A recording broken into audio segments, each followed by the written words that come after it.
Let's start with the Pledge of Allegiance, as always.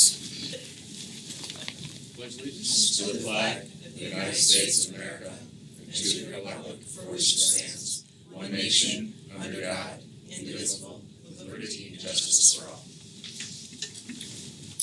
Thank you. Any public audience? Guess not. That's great. Community reports. Cedar. All right, so there's a couple things going on at SHS right now. 1X is coming up on Saturday. I'm one of the senior directors this year. I was actually just coming from tech rehearsal, first tech rehearsal of the week. So that'll be on Saturday. The morning show starts at 9 a.m. and then the afternoon shows will be at 1 p.m. How you feeling as a director? How you feeling about this? It's a no pressure. But I think it'll be good. It'll be good. I'm sure it'll be good. We're trying to get a lot of people to show up. We started a new tradition for seniors to leave their mark, I guess, by painting their parking spot at Simsbury. So a few spots were actually painted this past weekend, and then more will be done this coming Saturday. It's sort of a little tradition that we're going to start doing. Something a lot of schools do. And then also Sweetheart Pond, which is the pond. It's located at the back of the building, towards it's where the east parking lot is being revived. It's a collaborative project with Eagle Scout Kaylin Thompson and the SHS Green Team. They're going to work to remove the invasive weeds, conduct water and soil testing, installing solar pump to filter the water. So, yeah, that's it. Great. Josh? No, Communication Committee coming up on October 24th, so I'll have an update coming out of that one. Brian? Yes, quick update for personnel and negotiations. We have concluded our discussions with the teachers on a new 3-year contract. So it is now in their hands for review before it's brought back to us for a vote. Just want to thank, obviously, Neil and Matt for their help, as well as Jen, Jessica, and Tara for helping out as well. And that's it. Liv? Good. Cable update? Yes, briefly. This is Brian's Favorite. interesting. Of course you are. Of course you are interested. We had a great, successful golf, Craig Foundation golf tournament last week, and we raised a lot of money. And this money goes for our students in all our schools, especially the students that are overcoming adversity. We're very hefty and give some scholarships, about 4 scholarships that are committed for 4 years for each student. So we've had probably about 25 students go through in the past several years. And it's always well attended by sponsors and those that have an interest in CREC and what we do for Hartford students. Also, there is Thursday. There is a webinar, a legal webinar, which all of you have been, but this will be for the new people coming in. They would enjoy it. We're also starting at CAPE, and this will be good since I will now be turning into the CAPE Alumni Association. So we are starting a new school funding working group with other education entities. So this will be, again, more on the legislative front that we're going to be pursuing that hopefully before January. And also, I will talk to Mr. Curtis about this, but the Education Mandate Review Advisory Council that was set up by the legislature, and they were established last year to advise and provide annual reports to the Education Committee on cost implementation of existing education mandates on local boards such as ours, and the impact of proposals to add or revise these mandates. So we've been requested to get input from our district and from our board about the 5 top mandates that impacting the effective and efficient delivery of education for our district. So I'm just requesting from us just one bullet of each 5, and I can just submit that off tomorrow. So all this is going to be used. We have our next meeting, and hopefully this will get moved forward come November before the December break for January. So we just implemented that. So that's the new one. And again, these advisory councils may have met once, but this is what they're asking for us, all our districts around the state. So we said that we would comply and get this to them. So that's the news. Excellent. How are you? I'm great, how are you? I'm good, thank you. Just as a reminder to families, tomorrow is an early release day, and the focus of tomorrow's professional development will be on school-based priorities at each one of our 7 schools. And also in your folders, I just wanted to give a shout out to Lisa Abel, our Director of Music and Performing Arts. This is a professional development day brochure that she and her colleagues in 10 other districts, they have put together an incredible professional development day, which will happen on November 5th. When we have our full day of professional development, we will be hosting 10 other districts here around music, and just take a look. It is incredible, it is a collaborative effort, and pretty amazing. November 4th, did I say the 5th? Yeah. November 4th, thank you for the correction. Tuesday, November 4th. Neil? You're gonna hear plenty from me tonight. Thanks. Don't mean to put you guys on the spot, but. I got nothing. Okay. All right. Sorry, I'm late. No.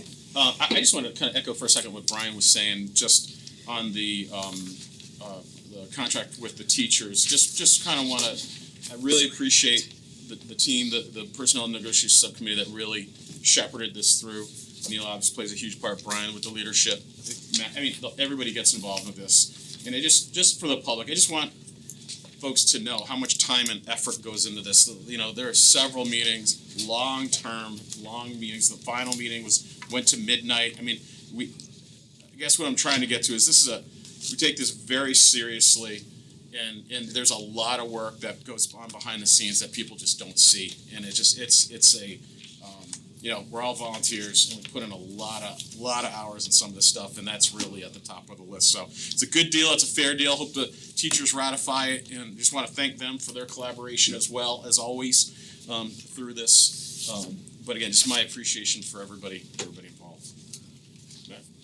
Just a quick update. Had a really productive meeting today with TechDon. As I let the board know in one of the Friday updates, we've contracted with them this year on a smaller scope of work around developing detailed options for Squadron Line to help the board kind of point our direction towards what the next significant project will be. So Neil was in there with me. Mike Lazzetti is actually working with us. He's in an 093 program. They have to be involved with a major project, so getting his assistance as well. But in terms of a timeline, we're going to bring some options in a presentation to the Finance Subcommittee on the 7th, and then the Board of Ed meeting on the 11th.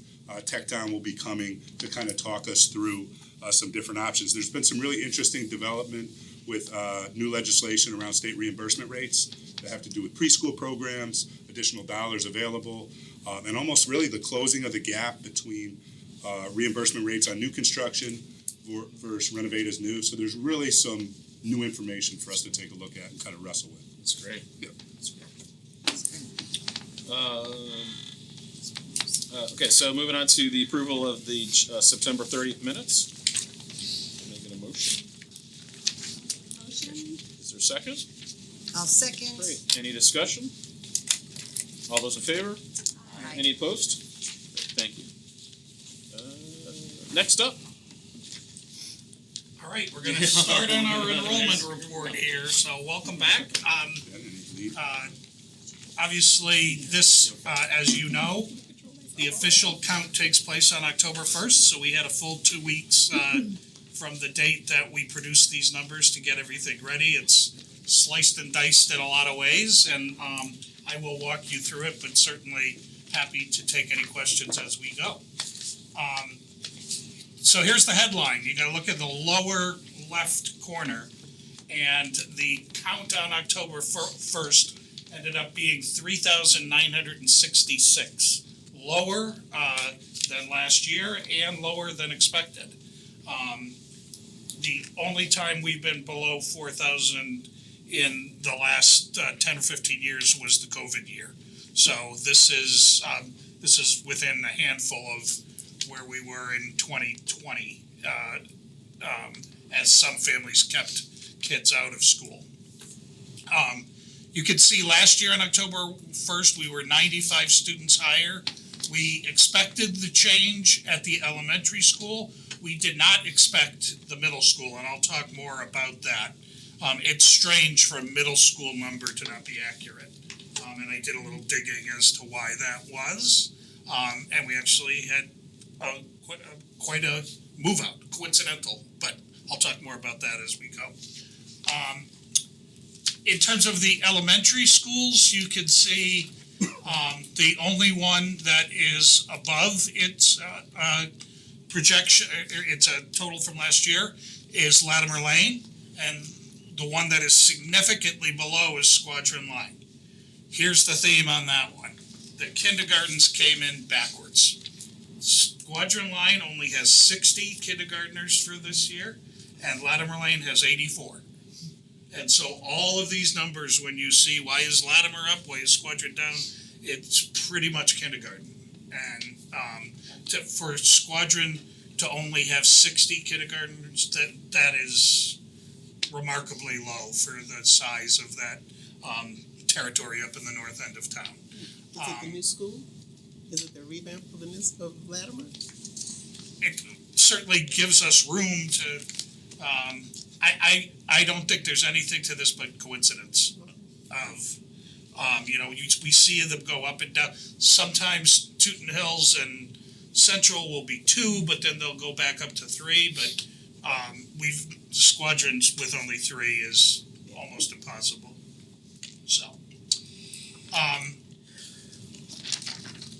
in terms of now, instead of looking to actual, this is actual versus the projected. And you can see that NESDEC had projected us at the district level at 4,040. So we were 74 above that. And that's certainly surprising, but you'll see that we've actually been high the last couple of years.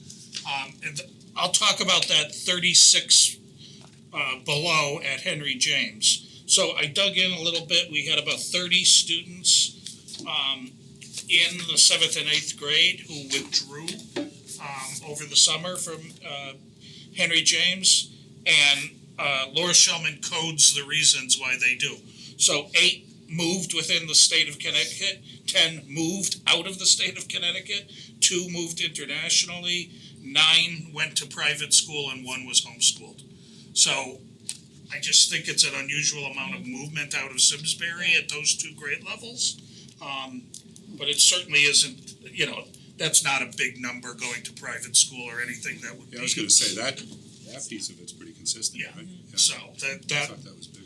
I was concerned that when I dug into it that it might be that, like, ooh, but it does not seem to be. This is the projected by grade. I'll point out 2 highlights here. We got kindergarten pretty right. After working with them last year on changing the formula, reacting better to the new law and what our practices were, we finally got a kindergarten number that approached accuracy. And once again, it's the 7th and 8th grade with that unusual. Their projections were simply much higher for those 2 grades. This is my NESDEC report card that I put this slide in to say how are they doing in terms of projections and where it lands, because these projections are only a year out. They should be pretty accurate, and I'm gonna have they continue to be low, not by a tremendous amount, but I do think it is that Simsbury is following the demographic trends of the state and the country, really. But the state, families are smaller. I don't know that they have fully accounted for that because this is all based on historical data, and houses aren't moving, right? The sales of houses are slow, and so there's not a lot generating to bring new families with a lot of kids into the fold. Before you get off, Sure. can I just ask, and I don't mean to derail the conversation, but, and I ask you this every year, I think. When I look at that though, looking at the last 3 years, that's not insignificant. That's not an insignificant miss. That's not 5 kids, and for every reason you just laid out, like, that, nothing that you just said is news, right? I mean, we all know that, right? Yeah. So I'm struggling with, as I have in the last couple of years, with how are they missing by so much? And I know a little bit kind of at their whims. I get it. Yeah. There's very few alternatives out there. But is there anything we can do? Because that's a difference of 4 potential classrooms, Yeah. right? I mean, that's again, to me, that's not insignificant. You contract with a different kind of demographer who goes into more detail about where the births were in town, which districts they are. I mean, you go to a different level of detail and spend a little bit more money to get it. Fair. When did we go back to them, Neil? I couldn't remember. I think when it starts to go off at the 105. We were with Malone and McBroom when it was hitting a little better. Because they were part of the study, you remember when Yeah. we did the whole study? Yeah. Yeah. Again, I don't mean to derail the Yeah, we've- conversation, but I just So we did the study in 2019-20 and then finished it in 2021, and then we had Malone and McBroom for about 2 more years. So But Neil, do you talk to your peers and are they off? Are their numbers off just like that? You know. Are we seeing I the have same? not actually talked about that. I should do that. That's a good point. Check with West Hartford and Farmington. Yeah. I will do that. Thank you.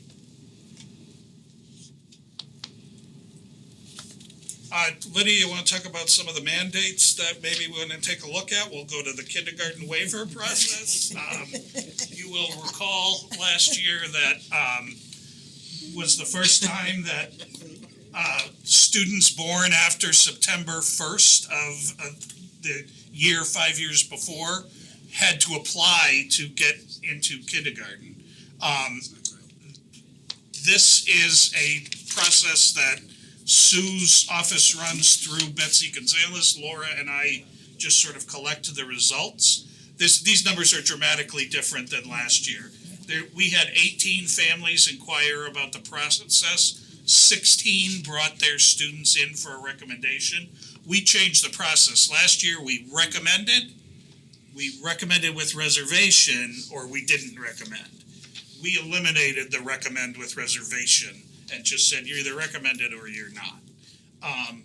So last year, we actually assessed 35 kids compared to 16 this year. So a lot more last year as the age, the law has matured here. And then 25 kindergartners enrolled. And we only have 4 enrolled this year who are born after September 1st. So, It was great to run the process to see how those recommended with reservations actually played out, and we were spot on. And so we said if we're spot on, then we have enough data to make shifts and modifications to our process. And there's also time as a benefit. If you remember that first year, this came on fast and furious, and parents, I think, felt up against a timeline that no one was expecting. This year, we've had a year plus to make sure that parents understand that this is the age for enrollment, so.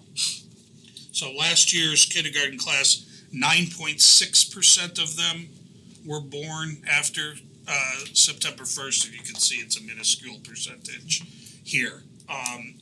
Neil, so when you say you were spot on, the reservation ones, in looking at it, would have, I'm saying it, been better off waiting a year, is what I take from that. I would say so. There are some exceptions to that rule, but I think our assessment was pretty accurate. So while this is a dip this year, we feel like we set a better standard, if you will, that going through the process, kids That's will be better correct. positioned. Yeah. Thank you. Using the same assessment. Yep. And because Connecticut was out of sync with other states, and other states don't have assessments, so you're either born before September That's right. 1st or you're not. It's a hard yes And or no. so, and a bill did proceed through the legislation to eliminate this process in the future, and it got lost in committee and didn't make it through. So I'm sure more talk of that will surface. It seems to make sense, right? If the standard has now been set for 9-1, you look at these four as like exceptions to the rule, whereas the standard's probably more. There's a reason for the rule, so. Correct. Give you guys credit for that. Nice job. Thanks. These are just some historical trends. Again, we always look at this one 5 years. So in 5 years, you're really flat. I've talked about that before. And then when you look at the 20-year trend, you can see that we had come back up we were at our lowest in the mid 2000 teens and started to come back up. And now we may, with kindergarten classes around 250, 260, we may be headed back to that range that we were in about 10 years ago.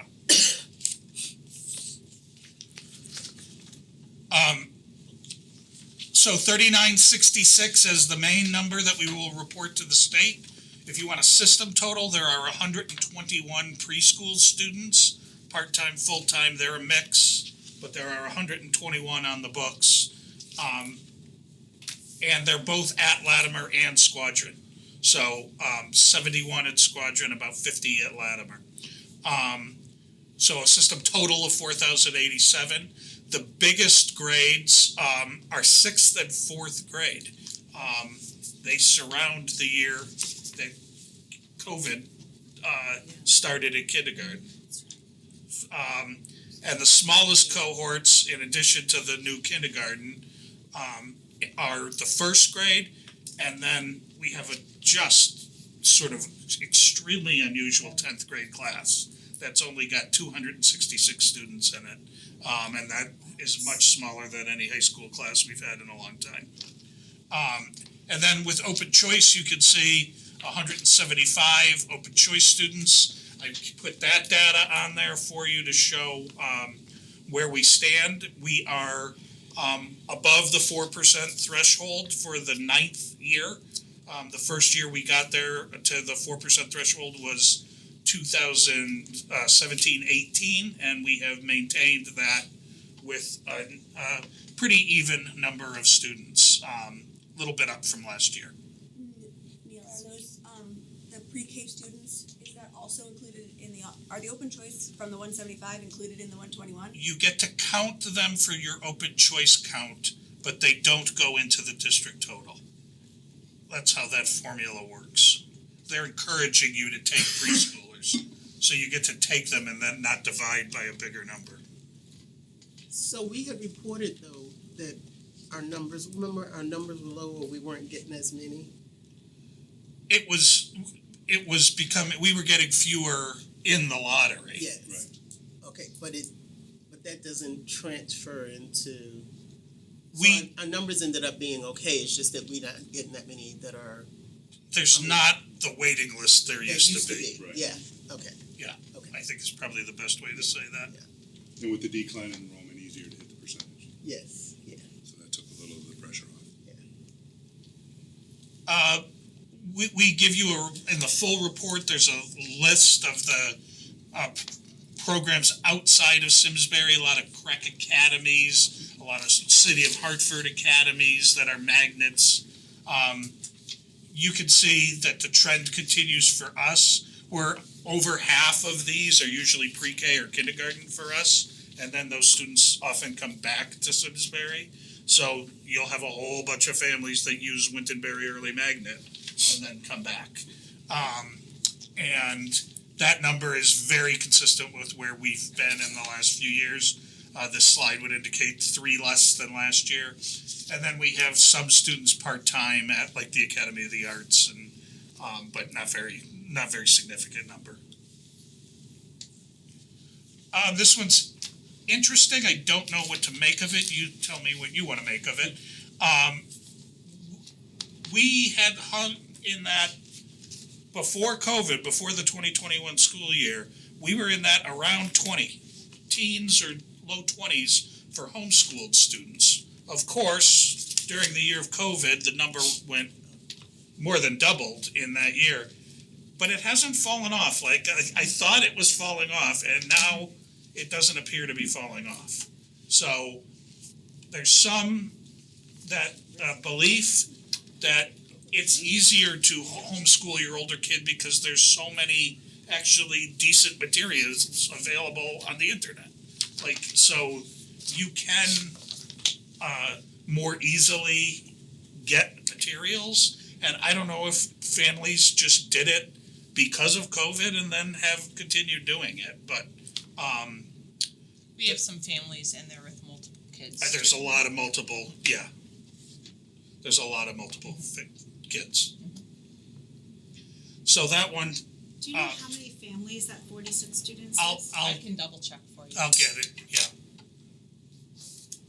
So what are some, Another one that Sue's office keeps, the homeschool kids, I don't know why, but I don't need to take it, so you can keep Sure. doing, no, you can I'm keep doing happy it. to pass it. You can keep doing it. Neil, I know we don't do any kind of exit interview when they withdraw from our public school system. In the reasoning for going into homeschool, I'm just curious. I mean, we can all deduct certain, things, but It's sometimes it's got a like religious feel to it. They're families that are concerned religiously around what they want to do with schools, and so And they're not required to tell us. Right. There's no law that requires that. we used to have to meet with them 20 years ago. I thought we did, yeah. And I was an assistant principal at the high school, and that's the kind of job that assistant principals get instead of principals. So I sat and met with many of these families, and often they were doing it as part of their church or part of their. It would be interesting how many, like even for this whole chart, just to see how many and how much are the same. I'm happy to That do all of that. 2020, many 46 families? to that 2025, 26. They just never come back. It sound more. Happy to get a greater level of detail for you. All right, I think we have to stop calling these new developments, because I've now been tracking this since. So I broke them into categories. We have our developments that have single-family homes where you would expect more children. However, both Carson Way and Mill Pond Crossing are not areas that are attracting lots of families. They're a lot of older residents. So we see very few kids out of those developments. Cambridge Crossing, as you know, is the one up behind Antonio's that is stalled financially. The update is that the foreclosure on the original developer has gone through. So the bank owns the development again. The bank has an interested buyer, so there is some optimism. I talked to the town planner, I talked to a couple local realtors. There is some optimism that this will get back on track with maybe some new construction starting in 2026. This development produces kids for us. So, and you'll recall, starting last year, that it had been zoned for Squadron, but if you're buying a new house there now, we rezoned you to Terrafil. So if this does produce kids, they're gonna go to Terrafil. That's, and it's easy enough for JR to send 2 buses in there, so we're gonna continue to let the kids that are at Squadron kind of finish out. But any new kid will be assigned to Terrafil. And that's how we're gonna do that. The apartments are all, the next slide has the ones that are coming. This has become very stable now with how many kids we can expect from the various, with the major players obviously being the Ridge at Talcott North, where we can expect 40 to 45 kids, in this case 45 this year. The Highcroft place has kind of settled in at 29 students for this year. That's been a fairly consistent number. Aspen Green, we get a lot of kids in, a little drop this year, but we have 40. And then Dorset Crossing has been a long time, and that 25-ish number is good. the newest development is, so these are proposed apartments. These have passed all the boards. Construction has begun on the top two. So everybody can see what's happening down on Iron Horse with Luminary going up. That's its name. If you're wanting, it's called Luminary.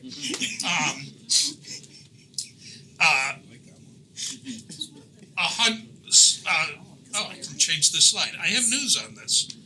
The likely district is no longer central. We're gonna send this property to Terrafil as well. I talked with the leasing body and told them that last week, that it makes sense while we have a lower population in Terrafil. I don't think this is gonna produce a tremendous amount of kids. Out of the, I had a nice talk with the leasing agent. After You're interested? You think about moving? That's what I'm here. I like that. I do too. I'm in the ridge and. How many were multi-bedrooms, yeah? Of this 175, 55 of the units are 2-bedroom and 33 are 3-bedroom, and everything else in this luminary is 1-bedroom. So that's unlikely to produce a whole lot of kids.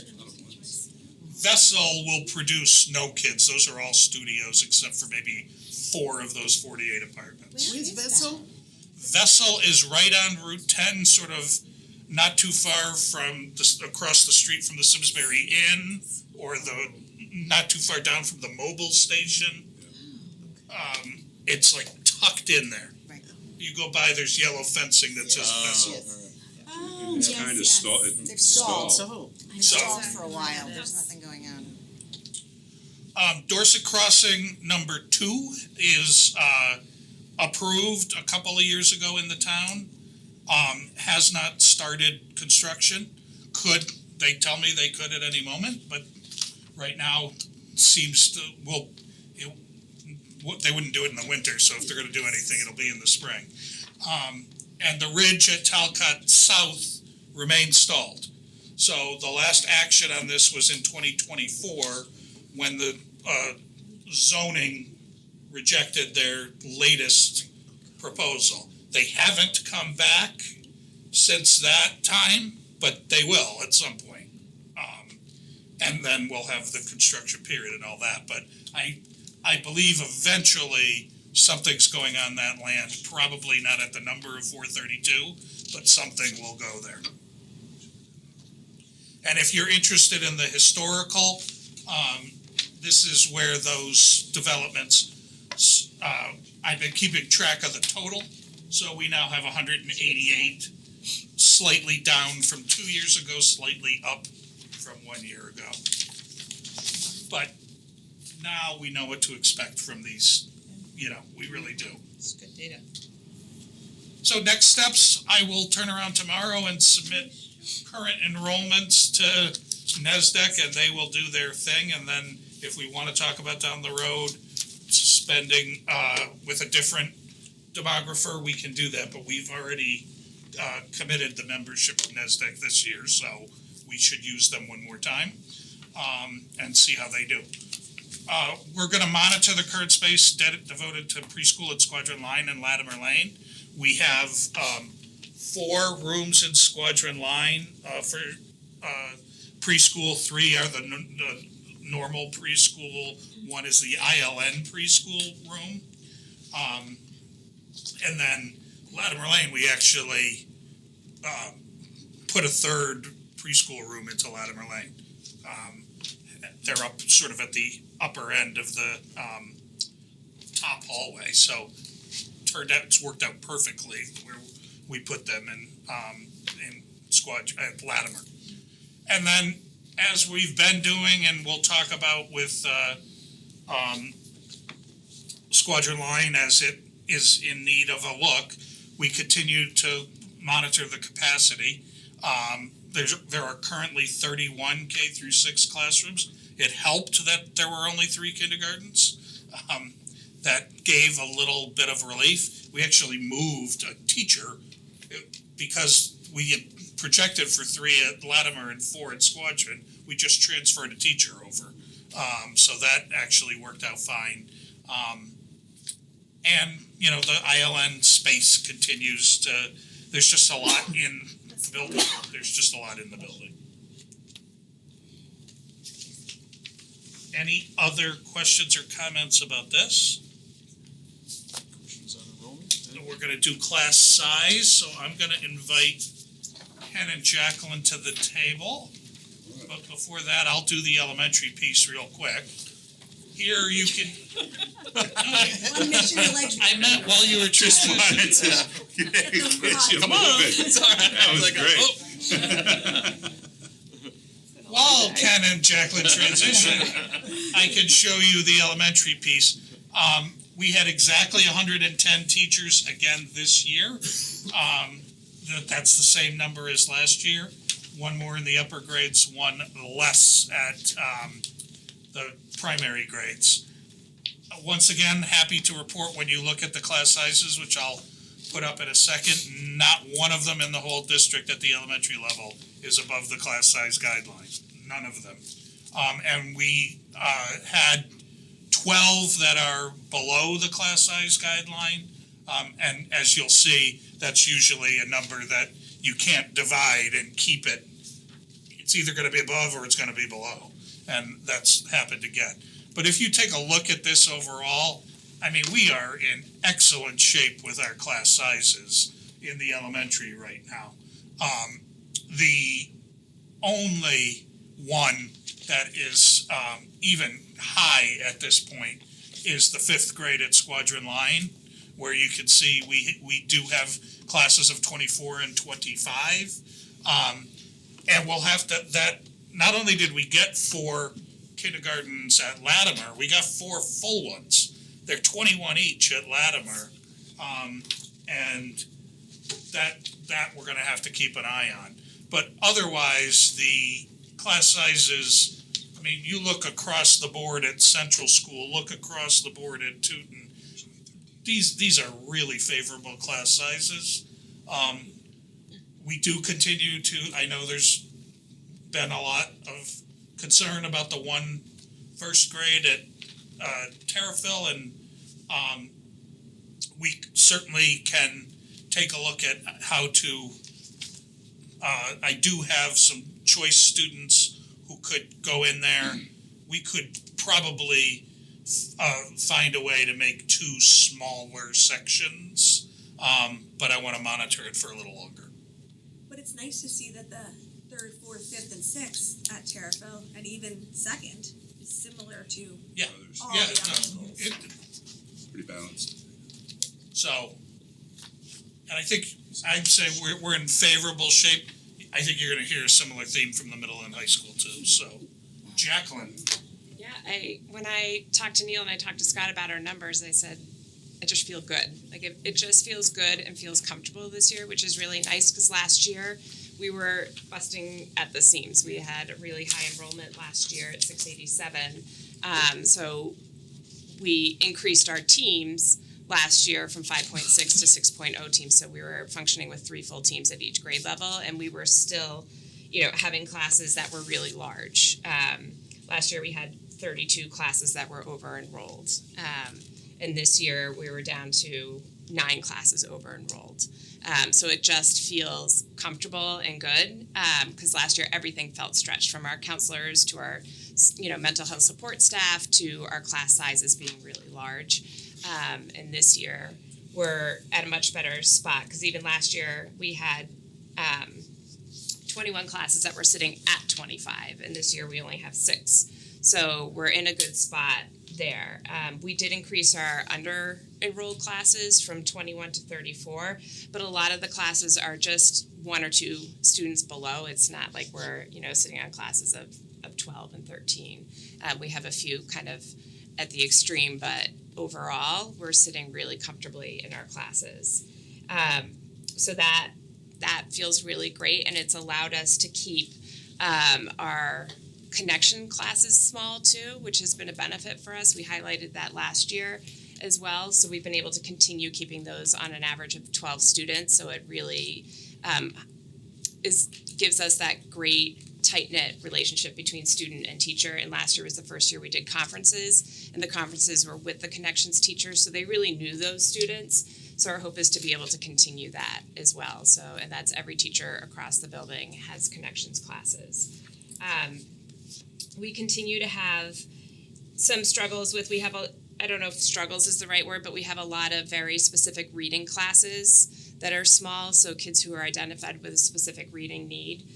So we have, once again, we're running 12 of those, and so our special education teachers are specially trained. They're receiving a lot of training this year for those classes, but by having those small sections, that takes our special education teachers offline, so their support classes, their educational support classes are increased because they can only have 2 instead of 3, or it impacts our co-teaching. So there's a bit of a domino effect with that.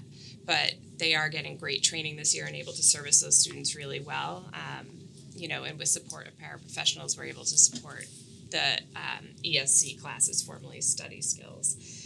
But having a lot of those small sections also creates scheduling conflicts. So between singleton classes, like a Latin that only has 1 section, or a Chinese, and then these specific reading classes, it does tend to create some scheduling conflicts, which is how we usually end up with our over-enrolled or our under-enrolled classes. So, but overall, we feel great, and we've been able to stay at the 6 teams, and I think that has made it, feel really comfortable for us this year. What's the range? It says below, above range, I know there, but like ballpark. So it depends on the class size. So a regular core class is 18 to 25, but wellness increases. So wellness, the low end is 21 students. So that's actually why we probably had more students under enrolled in wellness, because 21 is your low end of your guideline. And then the more specific classes have smaller, some of the reading classes, 8 to 10 students. Yep. All right, Ken, Simsbury High School. Excellent. So, like Neil and Jacqueline were saying too, feel very good about the schedule, working with it this summer and balancing and doing things. You get a good vibe with it. This is like the 10th or 11th year. I think I've presented to you, probably even more than that. And I talk about the schedules take on a personality. They really do. But I don't know if that's going to play out until we actually get these hard numbers. And as we did and started to look at it, that has played itself out.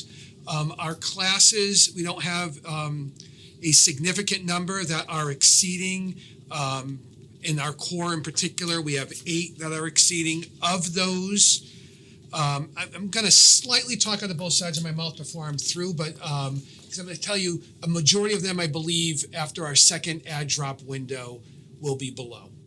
And they are at, 1 class is at 27, all the rest of them are over at 26. So numbers aren't very, very large. I'll talk about why I think I may be talking both sides of my mouth later in a moment, but I feel very good about that, of where they're at, and the teachers, I'm not getting any complaints about class sizes, and those are very, very good. The classes that are below right now, our overwhelming majority fall into the singleton. It's either 1 class, and if you have 15 kids sign up, you're going to be below. If they don't fall into that category, they fall into I call it the odd number category of, you've got 29 kids taking a class. You're going to run 2 sections, and you're going to be below in both of those. Or if you have to run 3 sections or 4, a lot of those fall into that. Actually, an overwhelming majority of the classes all fall into that. The classes that are lower, the numbers that are singletons, when we meet, I meet with Neil, we go through it, I meet with the department chairs, Maggie plays a role in all of that. We get a number, and then sometimes we run the class, and then sometimes over the summer or whatever, the kids drop and those numbers go lower. That's kind of what accounts for all of this. I believe, knowing the schedule very well, we have placed our personnel exactly where we need to place them when I've looked at this schedule. What has been revealed when I kind of go through this and talk through this, we've had our first add drop. I want to I should add what I think a lot of pride I have in this too is we have 2 fewer teachers than we did last year. We have a larger number of students, the senior class leaving versus the freshmen coming in, but we did, through retirement, didn't rehire an English teacher, didn't rehire a science teacher. And the numbers have still played out very, very well, so I'm happy about that. But what has played out so far in our first add drop is that significantly fewer kids are changing level. Could that change in our second window? Of course it could, but historically, two classes which have really, two of the three classes that have led the way are AP US History and AP Bio. And like 3 years ago, we had 25 AP Bio, we had like 24 AP US History.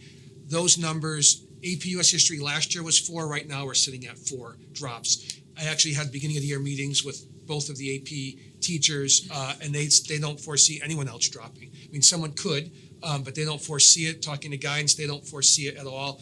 AP Bio, those numbers have gone down significantly. Those are purposeful.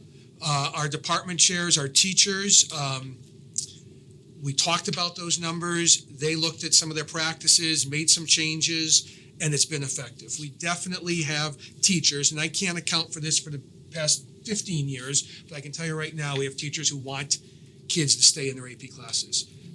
Is that because fewer kids are being referred to APs, or is it because you think that the teachers are like doing everything they can to keep them? I think definitely teachers are doing everything they can to keep them. AP US has grown tremendously. Our numbers of sections have grown.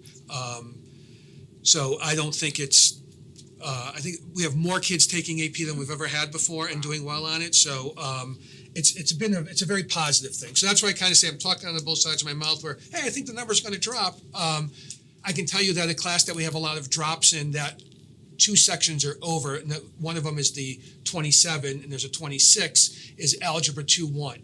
We had 0 drops. I've never had that in my first add drop window.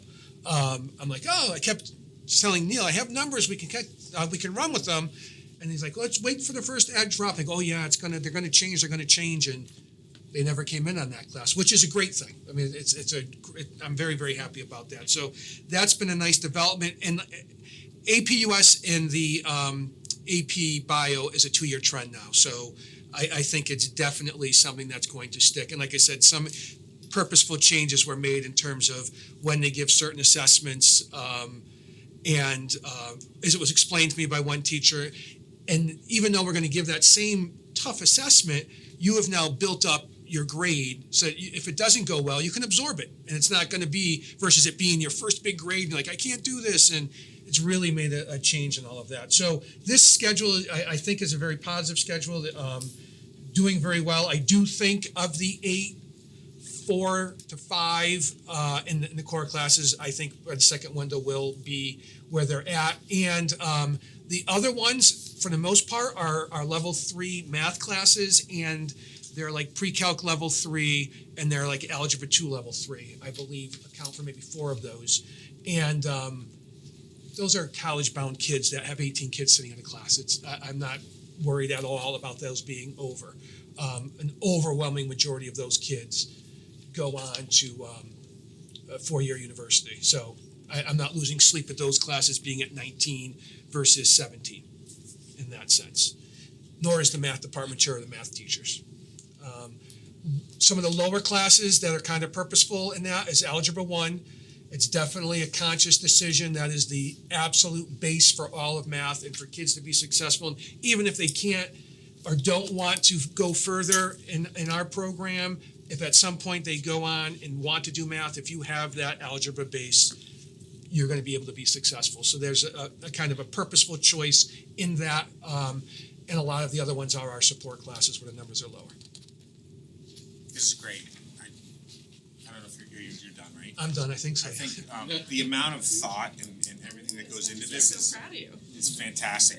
I mean, we hear a lot about class sizes from parents and people that come to our meetings and teachers as well, and I think this is fantastic, and I think it's something we should be very proud of. And I know Neil puts a lot into this stuff too in terms of enrollment, and you guys do as well. So the numbers are great, really good. We have to give a shout out to like Donna and B and Kathy, the Power School Kathy team McElveen, because they work so hard to balance in the summer the hours that they spend doing that. We help, but they really take those numbers and play with them Yeah. and try to make the best class sizes possible, so. And it can't be a perfect system, right? I mean, we have to be flexible for a variety of reasons, and so there's gonna be some outliers. That's great. So just to jump on that, because I think that's a great point I was planning on bringing up. Class size is a push point for parents, push point for teachers, staff, and admin, and it's a push point for the Board of Finance and other people. Correct. When they look at numbers and say, interesting, your enrollment is doing what and your FTE is doing what. So we just need to, you know, as we move forward and we are thoughtful in our planning, how we represent those things, because certainly this is a year with the pressures that are gonna be put out there in the mill rate in town, that this is all data we provide and we talk about every year. And, you know, I have to tell you, when I look at these class sizes, I look at the elementary levels, you're talking to teachers, these are numbers that feel very manageable to them. And I think we've also seen achievement results in this district over the course of the last 2 years, where you can't draw a direct line to it and prove it, that correspond with class sizes that are really manageable. So, something to think about. So. I have questions actually. So talk a little bit more about the AP US history. You said that this has really just jumped to a very high number of students. What is the reason for that? I think like most things, you get a Pied Piper effect at times of who's teaching it. And we've had one teacher who's been doing it for a very long time, and then we had a retirement and people coming in and bring new energy, bring a different point of view, and that's definitely played a role in that. And I think, again, that change in how they do that assessment has been massive, and you can do this. You can do this. Everyone is buying into that you can do this, and that because that's a legitimately tough course. Like that, there's no, you make it harder as a teacher. You have to know it's not just you have to know the history.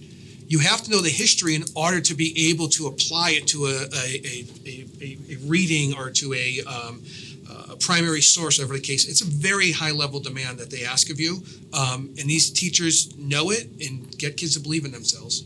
My 2 kids love that course.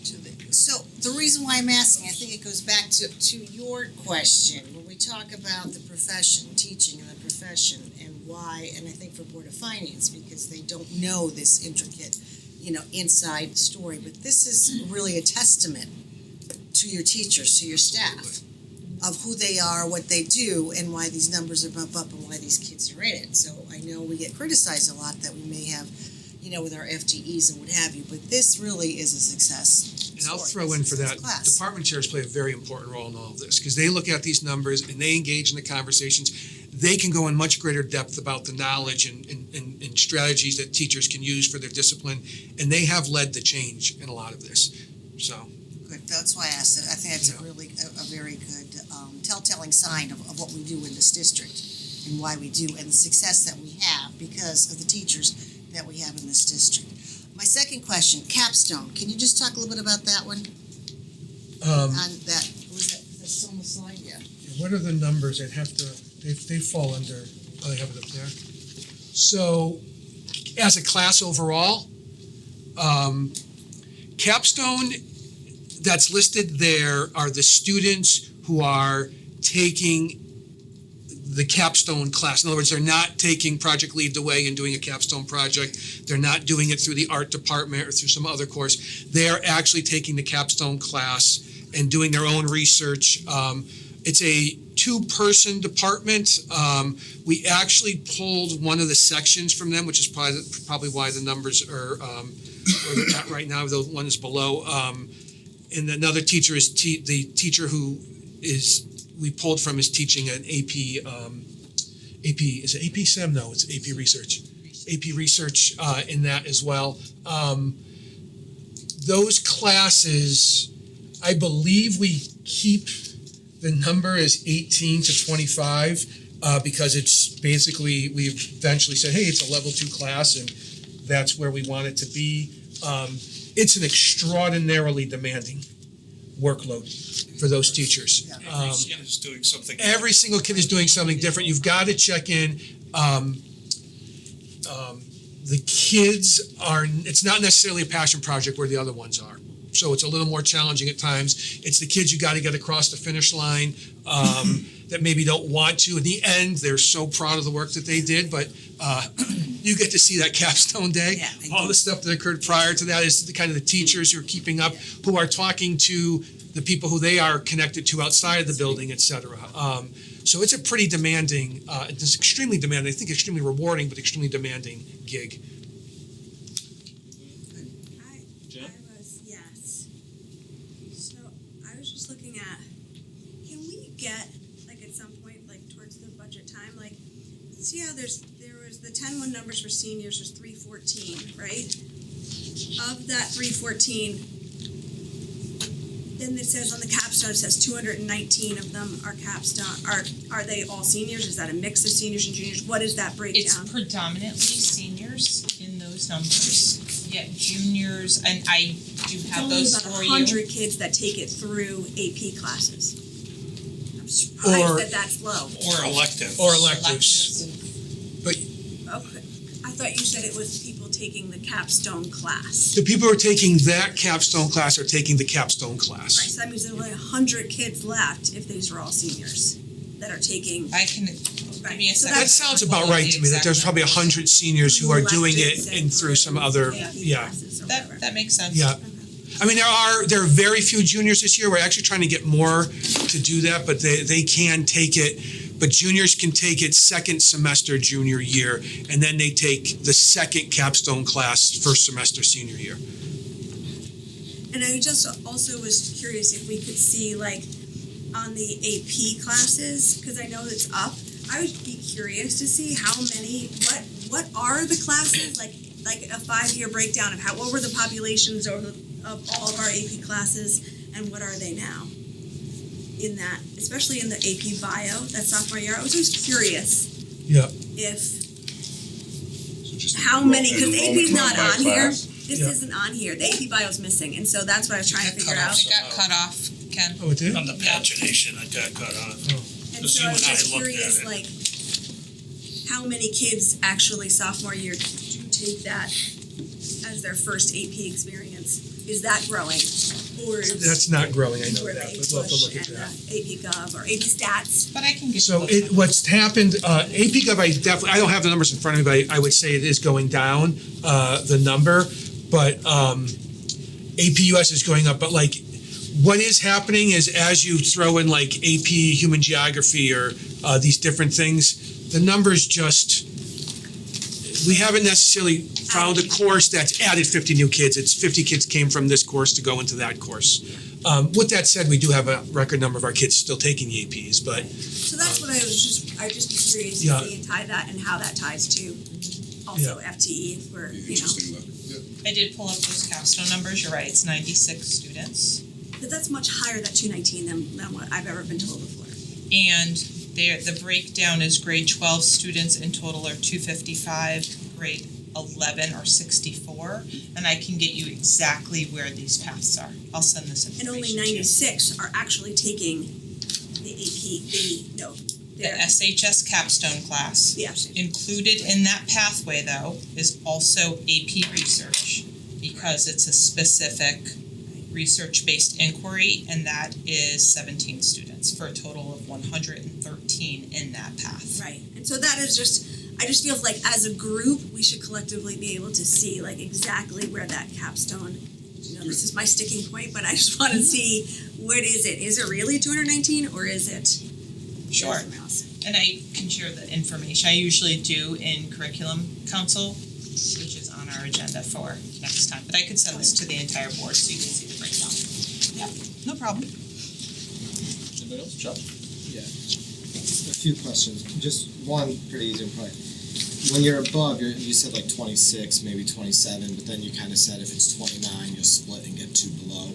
Like, how do you make that judgment call? If I heard it correctly, it's like, okay, we're 1 or 2, but we don't really want to go above 27, and then we'll do the, is that, like what goes? so that call in terms of how many sections we're running of something is made April-ish, a little before April, because I build a schedule around April, so May. It really there's so many different factors in, but like if it's algebra 2-1, they'll run it. If it's a class that traditionally has drops, they'll run those numbers high. If it's a class that doesn't, they'll tend to go there. You also look at your FTE, like a world language class, you're gonna run a French. If you can divide a French at 26, you're gonna probably run 2 sections because you probably have some FTE there. So that comes into play. We also look at like lab safety too, like if it's a science class, They you can't can go only over. have that's like really a hard limit Yeah. because of the supervision piece. So there's, or in like a family consumer science or something like that where you've got, tools or cooking stations. So there's certain classes that have really hard limits on them. That makes sense, thank you. And then maybe it's like math gymnastics, I'm trying to figure it out, I'm sure a lot more goes into it, but just thinking about numbers and what we're running. So you mentioned we have one less English, one less science teacher, if I heard correctly. Yes. So overall, and I'm not gonna ask you like how many more classes are we or aren't we running? Yeah. What I'm trying to figure out is with, let's say roughly the same amount of classes, if that's true, assumption, less enrollment, far fewer classes below. Is that just, like, I'm trying to do the math there, that we have less kids in the building, roughly same amount of classes, a lot less classes below. I would think Yeah. less students, more below. Yeah, I hear Yeah, what so you're I'm trying to saying, get at right, there, it depends on what they're taking.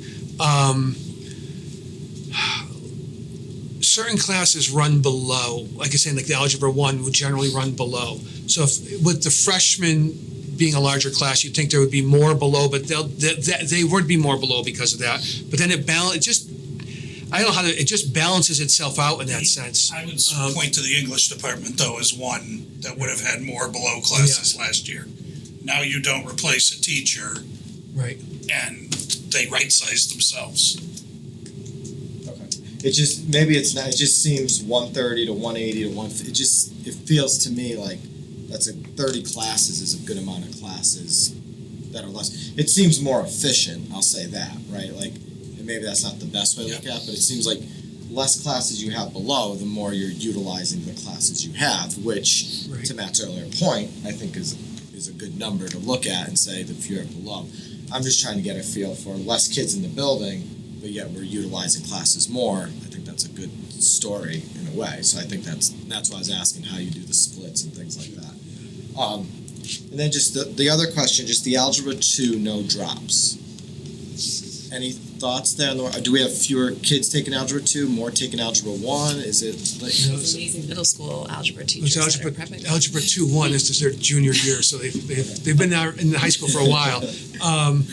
I don't know, I haven't spoken to them yet. And I wish I did, because it could be like, yeah, we held off on a big test and we're gonna have it tomorrow and they'll make a decision, which could be the answer, but I don't think it is. I did speak with the math department chair and I don't know what that answer is. I haven't investigated that one as much because I'm not going to believe it until the second drop period.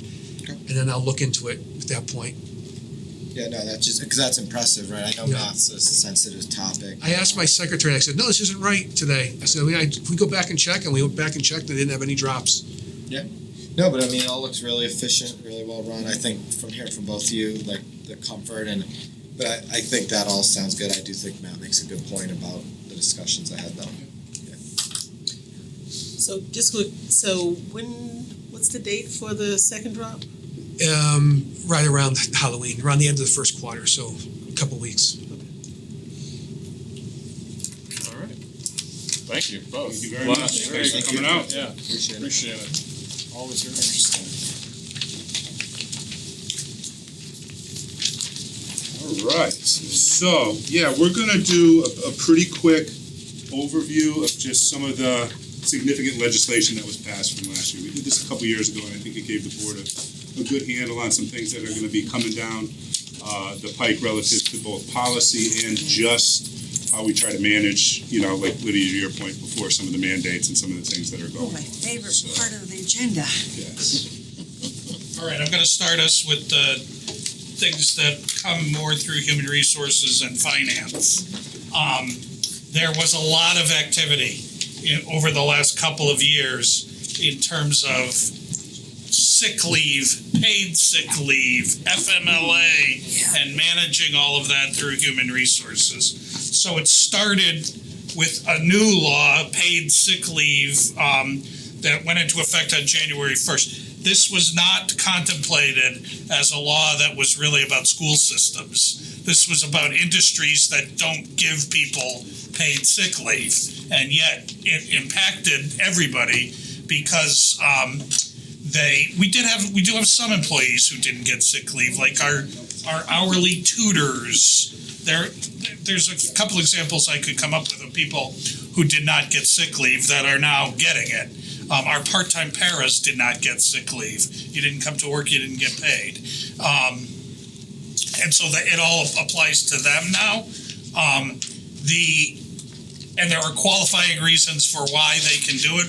One of the biggest problems with the law when it went into effect is that it said, for good reasons in other industries, you can take your sick leave on an hourly basis, on hourly increments. As you can tell in schools, hourly increments don't work. And they couldn't tell, they don't have to give you a reason, they don't have to give you a notice about when they're doing it, and tracking that is difficult. So they revamped the law a little bit this past session and said that you can now stop with the hourly increments if the bargaining units agree that this is part of the bargaining contract. So this will be a focus of our bargaining contracts. You may see something about this with the contract we just settled, because for school systems, managing this paid sick leave act has been a real challenge since January 1st. And that's what I'll say about that. Separate from that, there's two other aspects of leave. One is an expansion of Connecticut FMLA. Connecticut FMLA acts like federal FMLA, but if you know the standards for federal FMLA, they're pretty high. You have to have worked for the organization for at least a year. You have to have at least 1,250 hours a year worked. A lot of seasonal employees did not have this protection. And what FMLA is more about is job protection, that we will keep your job for you during this period of leave that you are taking for a qualifying event. So Connecticut FMLA is just expanding the number of people who do that. It goes in tandem with another law called Connecticut Paid Leave. And probably those of you who work in other industries are already part of that. This extension brought it into school systems. School systems never had to deal with Connecticut paid leave before because we had leave in other ways. Now, all non-certified employees are going to have 0.5% of a payroll deduction. Probably a lot of you have this already. 0.5%, it's not your choice. It comes out and it goes into a state paid sick leave bank. And then if you want to take paid leave, you actually deal not with Simsbury Human Resources. You apply to this state. So that's why this particular slide from Shipman and Goodwin says that what do we have to do as a district? We have to register with the Paid Sick Leave Authority, and we just actually started October 1st. October 14th, we got our first form today of verifying that somebody. You won't. My understanding of it is that you won't get full pay back, but that you probably can cover partial pay during a period of leave, built up through this 0.5% payroll deduction from the people across the state of Connecticut. So it is very complicated. You can see here this was what Shipman and Goodwin was recommending. Provide HR professionals with training on the new laws. I've done some. Cindy Freelinger has been to about 8 webinars trying to understand all of this and make sure that we're implementing it correctly. And she's amazing. And, we're off to a good start with it, but it's a lot. And we are putting out communications to eligible employees about their rights and benefits. And those look different some of it applies for everybody, some of it applies just to non-certified. So a teacher can't apply for Connecticut paid leave because they're not having 0.5% taken out of their pay. So. Yeah. So and that's how the law was passed, was about non-certified. So complicated, but managing it. This one is actually good news. I highlighted it in a communication session at the beginning of the year. They created something that they call the DRIP program, District Repair and Improvement Projects. I'm not sure DRIP was the best acronym, but what it's going to do is drip money into school districts to assist with things. If you look at this list, this is what we have done with our capital non-recurring. It's, constructing, renovating, repairing and enlarging public school buildings and grounds, parking lots, athletic fields, improvements to things like HVAC and mechanical systems. Early indication, we'll get this money. Next March is going to be the first infusion, but there was already a communication, and it looked like for Simsbury, we can expect about $173,000. So this was something that where legislators listened to superintendents and boards and said, we need some support with this. And so I know we've talked a lot about capital non-recurring, but that $173,000 from the state For this year. for what we could start using it next summer. And just sorry, but when the whole drip concept is like an annual. Oh, this is they've set aside $35 million across the state to give to districts on this. I think that number's right. I'd have to check it. What do they use? Probably use part of the ECS formula as a I'm not sure how the. variance across district. Yeah, it's interesting. And here's one to keep in mind as Matt updated you about Squadron Line. They also, school construction projects and that towns have certain reimbursement rates. Ours is around 35-36%. So when we did Latimer Lane, 36% of it is reimbursed by the state. Here's a new law that says that the state provides a 15% reimbursement rate to a project that is going to include preschool or an expansion of preschool in. So as we think about Squadron Line, our rate that's 35 or 36%, the key to this one, it adds 15% to the whole building's reimbursement. So this could be a real situation where suddenly, if it costs X dollars to build Squadron Line, we're going to get a 50% reimbursement as opposed to a 35% reimbursement. That could make a big difference in what we could do. That's how those numbers would work. Yep. They're totally separate. It's not like an order of operations type thing. Correct. TechDon's going to put a piece of that together for the board, and when we talk through it, just to so we better understand the impact of that. And then for special education programs, such as ILN in Squadron Line, this is another bonus reimbursement. This is another 15%, but it's only for that portion of the building that contains the program. So this would be smaller, but it is another thing that we could take advantage of. And these were both passed in the last session. So they're fresh on the minds of people who are heading in towards school construction projects. So a little good news to go with all that paid sick leave stuff. And I'm going to turn the next 4 slides over to Ms. Lumpke. Great. So my slides are going to really address 2 topics. curriculum and library policies.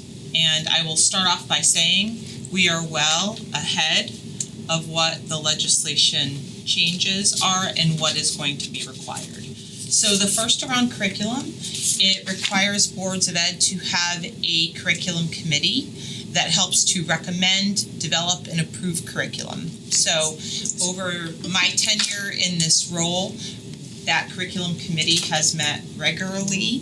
It has looked at new curriculum, new textbooks before they come to full board approval. So I think we're in really good stead there. The other is that beginning in 26-27, boards of ed are required to place objectives and scope and sequence of their approved curriculum on the board's website. We are already doing that. We did that when we instituted the curriculum map that can be accessed. For those watching on TV, that can be found on our website under district curriculum, and then there's a very prominent gold banner that you click, and you can see by content area what our units of study are from K through 12 by content area. So it's already there. And if anyone has questions about that, most certainly they can reach out to me and I'd be happy to meet with them on that. But we're well ahead of both of these requirements. The library policy requirements come into three different categories. First is around the collection and development and maintenance of our library materials. The second is around library display, and the third is around material review and reconsideration.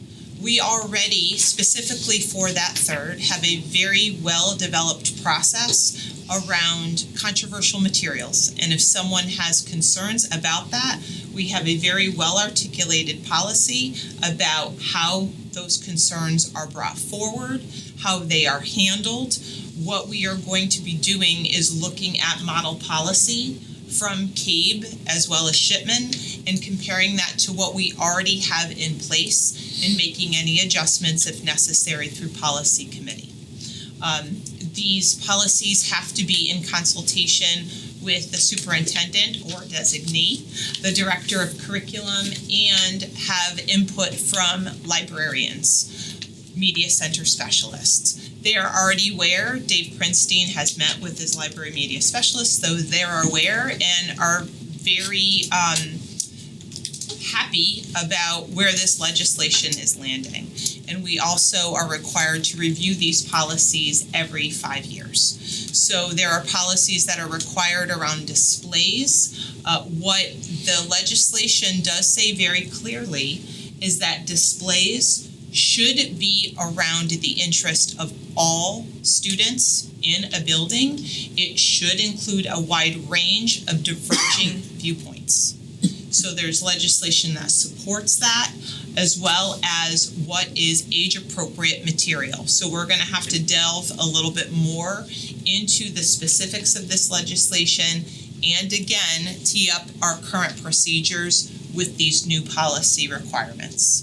But it does underscore that libraries should be a place of voluntary inquiry where dissemination of different viewpoints and ideas can be made and an element of free expression.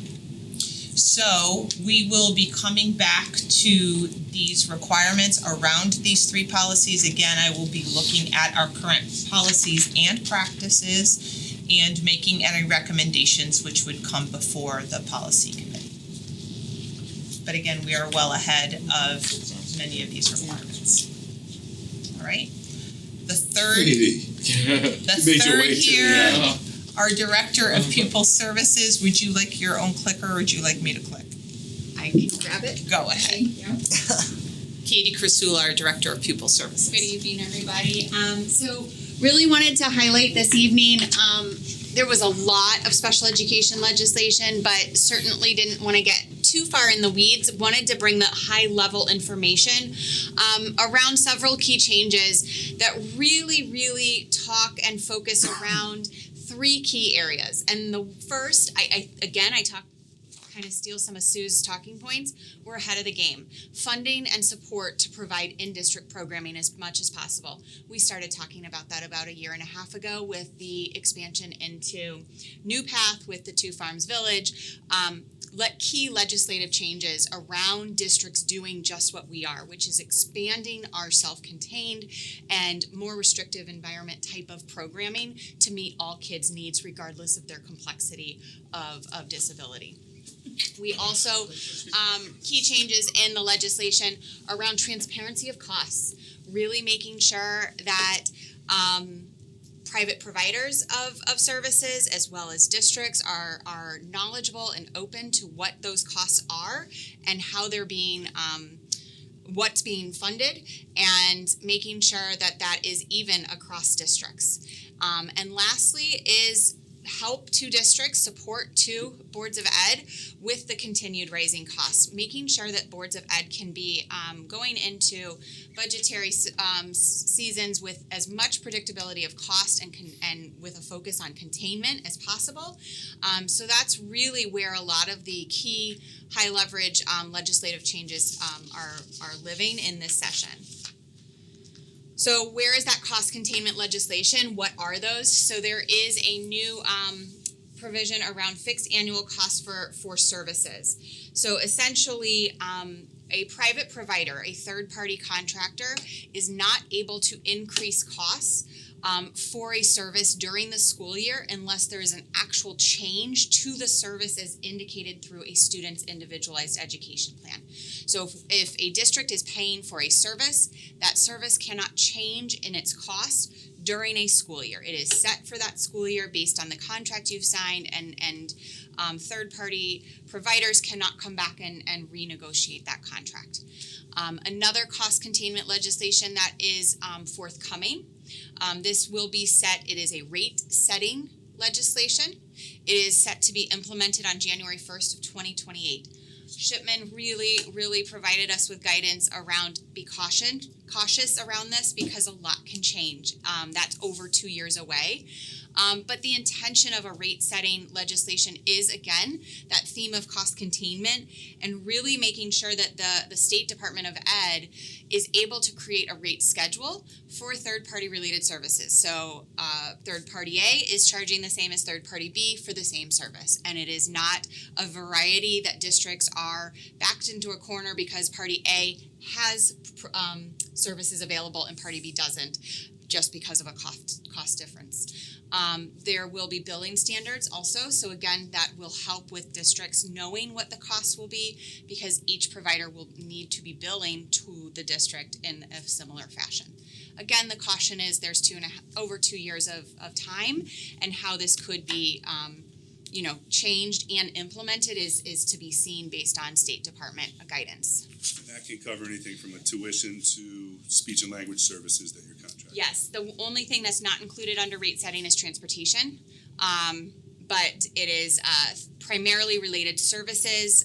So that is any of your services such as speech and language, occupational therapy, physical therapy, clinical services, as well as we're waiting to see the impact to out-of-district tuition setting, rate setting. The next slide really is around what are some grant opportunities that the state passed through this legislation to provide that funding and support for in-district services as much as possible. So there are 3 grants that are coming down the pike. The first is a competitive grant to support in-district programs. Again, kudos to our Board of Ed and their support in really allowing us to get ahead of this and to start thinking about in-district support to our students and those in the surrounding areas. This will be a grant. It'll be released in the 26-27 school year, where those monies can be used to enhance and improve existing or new programs for planning purposes. So this will be allowing us to grow programs that currently exist in district, ensuring that they have the right supports, the right environment, all of that. So really excited to see what this looks like and how it can be applied to some of our current and soon to be really already current New Path program as well. Okay. The second is the Behavioral Health Support Services Grant. This was supposed to be released on or before September 1st. I checked today. It still has not been released. That doesn't mean it's not coming. That's just, I think it's just a couple months behind. But what this grant, and again, I'm not aware of what the amount will be. We'll see once it's released. But this is to support programming around behavioral health services and trauma-informed care. The theme that we're hearing is that it's really going to allow or create opportunities to expand partnerships with community-based providers. So what's the district doing to have outreach with community-based providers to support that full student, both in and out of the school? And then the last has a really creative name similar to DRIP. We have the SEED grant in special education, and that is the Special Education Expansion Development. So we're going to plant some seeds and watch them grow around our programming. So this was effective as of July 1st, 2025. We do know our FY26 allotment. It is listed here on that slide. But each Board of Ed shall be paid that seed money in its amount. Again, if it was fully funded and there was appropriate allocations to fully fund it, it would be equal to its fully funded grant for special education. We were allotted the $99,000. I think our business office did a rough estimate of what fully funded would be, and it was over $600,000. So should this grant ever become fully funded, it is a very significant amount of money towards special education expansion development. What do they mean by expansion development? Essentially, the state is providing directions for use and reporting. A little bit TBD, what we're hearing is that it needs to be used towards in-district services that allow us to provide above and beyond what's currently in the operating, and it cannot be used towards third-party contracts. So it's really, again, this focus on building within your own district.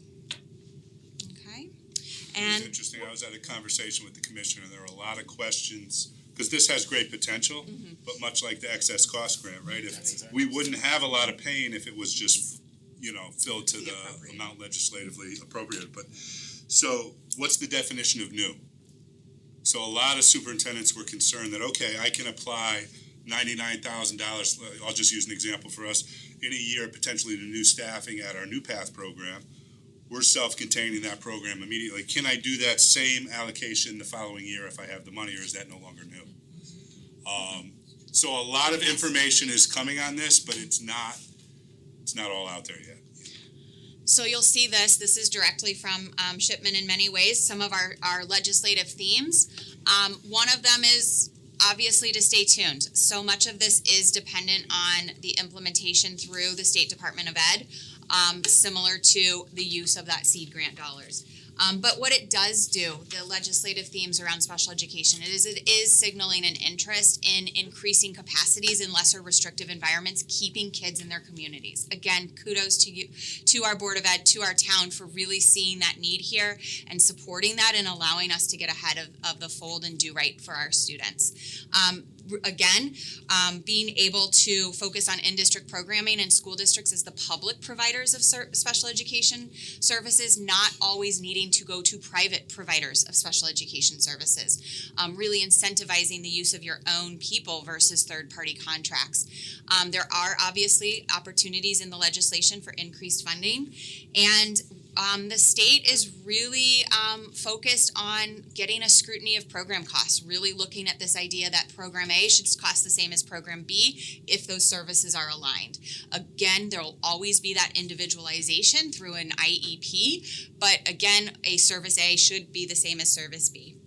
And then lastly, it's really thinking about the one that I didn't highlight is making sure that the other updates within the legislation allow acknowledgement in a need for the shift in the state processes to settle disputes. Right now, disputes that occur in order to ensure that districts are doing right by students can be very costly and time insufficient for both parties, the district as well as the parents involved or the student involved. So the legislation focused on that. There were others, happy to share those as needed, but again, this was really good to see that a lot of our conversations when I've been here in front of you guys are being reflected and thought of through our legislative process right now. Katie, one of the things that seemed is transportation though.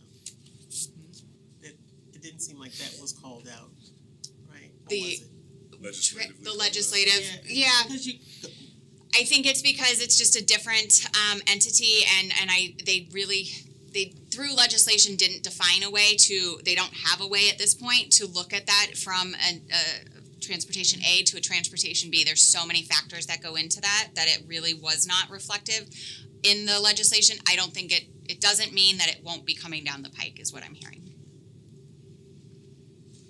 Any other questions?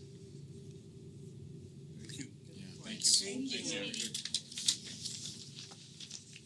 I just think you hit the nail on the head though, right? They've got existing commitments in Hartford that they're not necessarily living up to. This all sounds great, and I just hope that they follow through on those commitments. But thank you. Appreciate it. On that policy, right, it's early, but when we go to budget, like, how do you expect anything, right? That's just, it's a rhetorical question, right? Like, there's numbers here, 100, 600, right, vastly different, right? What are you budgeting for, what are you planning for? How do you make sure you don't create cliffs? Yeah. That'll be, I think, one of the Been there, done big that. things for us to talk about, yeah. All right, so we are at the portion of our meeting for our second public audience. Thanks, Katie. Seeing none. Our next meeting is on the 28th. Been overruled to make that a Halloween themed meeting, and everybody in costume, but come if you want to. And with that, I'll take a motion to adjourn. I'll make a motion. Excellent, thank you. Second. Thank you. We are adjourned. Thank you. For over 40 years, SCM has been the voice of our town, bringing us together through local programming, education, and live broadcasts. SEM isn't just about television. It's about empowering our community, ensuring our voices are heard during government meetings, and celebrating milestones like our high school graduations. But today, SEM faces a challenge. Our funding structure is based on television subscriptions, and it's no secret people have been cutting the cord. With a shift to internet-only subscriptions, SEM receives less revenue, even though all our programming is freely available online. We need your support. We need your support. We need your support. We need your support. We need your support. Your donation can make a difference. It will ensure that SCM remains open, continues to educate our youth, and keeps our community informed. Thanks to SCM, I've been honing my creative skills, helping me work towards my college degree. SCM is crucial for keeping our community connected. SCM isn't just here to broadcast local events. They're actually preserving Simsbury's history. Join us in preserving Simsbury's voice. Simsbury's voice. Together we can ensure that SCM continues to thrive for generations to come. Visit our website or scan the QR code on your screen to make your donation. Every contribution counts. Thank you for supporting Simsbury Community Media, where your town, your schools, and your government come together.